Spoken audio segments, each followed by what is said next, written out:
सरदार के वेश में एक युवा, पगड़ी बांधे चश्मा लगाए एक सिख नौजवान।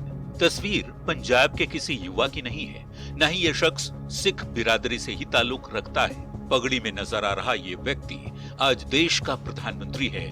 नाम है नरेंद्र दामोदर दास मोदी।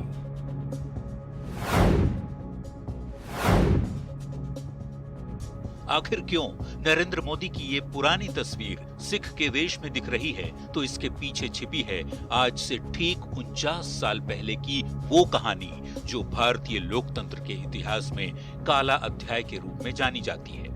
आपातकाल, इमरजेंसी, जिसे तत्कालीन प्रधानमंत्री इंदिरा गांधी ने 25 जून 1975 को देश भर में लागू किया था।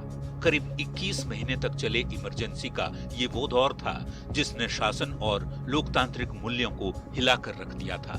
विरोध की हर आवाज दबा दी गई थी और मीडिया के पर कतर दिए गए थे।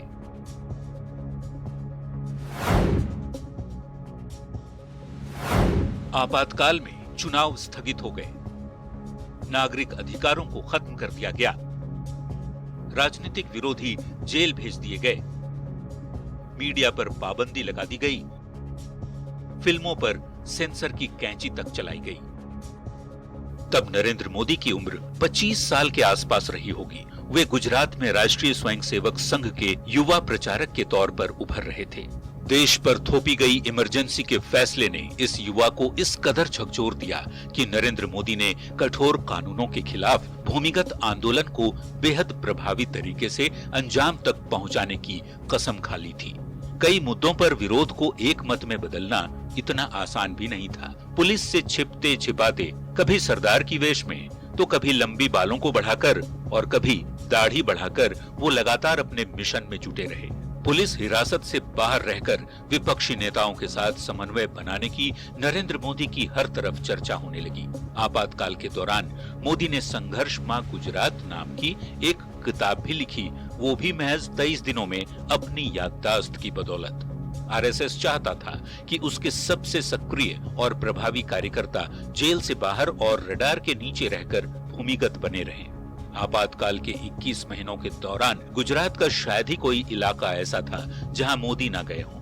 मोदी जनता को उनके अधिकारों और सरकार की ज्यादतियों के बारे में न सिर्फ सूचित करते रहे, बल्कि सहयोगियों के साथ हिरासत में लिए गए कार्यकर्ताओं के परिवारों के लिए भी वित्तीय सहायता पहुंचाई।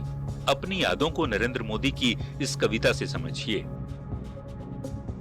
जब कर्तव्य ने पुकारा तो कदम कदम बढ़ गए, जब गूंज उठा नारा भारत मां की जय, तब जीवन का मोह छोड़ प्राण पुष्प चढ़ गए, कदम कदम बढ़ गए।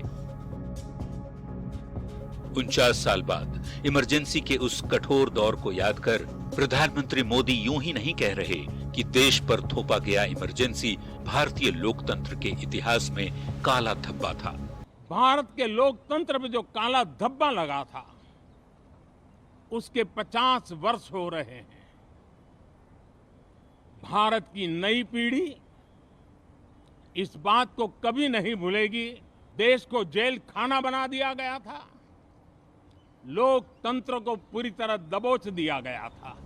आपातकाल के 49 साल पूरे हो गए। देश इमरजेंसी को डेमोक्रेसी के चेहरे पर कालिख के तौर पर ही देखता है। आज की सच्चाई ये है कि भारत दुनिया को स्वस्थ लोकतंत्र का उदाहरण पेश कर रहा है।